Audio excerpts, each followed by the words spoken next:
na nga guys, kung napanood nyo na ang Ama Kabugera English version po ni Miss May Entrata na kung saan pinalabas niya ito sa social media noong September 28 na kung saan ito po ay nag-trending na po guys sa Facebook.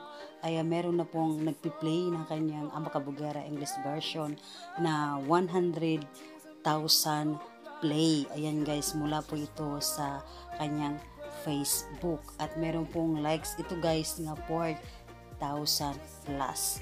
Ito po guys, it's sa Facebook pa lang ito pero trending na ito at pinag-uusapan na ito sa social media.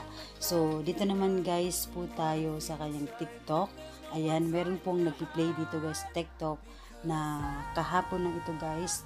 Meron pong 10,000 plus po ang i-play po sa TikTok video po ni Miss May Entrata ang kanyang English version na Ama Kabugera. At syempre guys sa kanyang Instagram, ayan meron pong nag-heart dito guys na 34,000.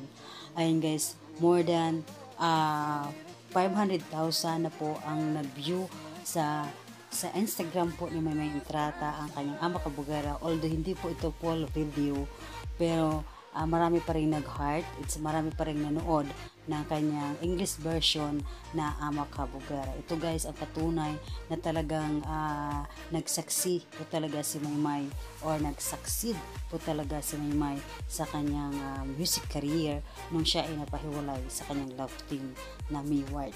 So ito nga ay naging singer na itong si May Entrata pagkatapos ng pandemic at ito nga po ang sunod na po ang kanyang album at ito na nga ang bago niyang album na English version ng Ama Kabugera.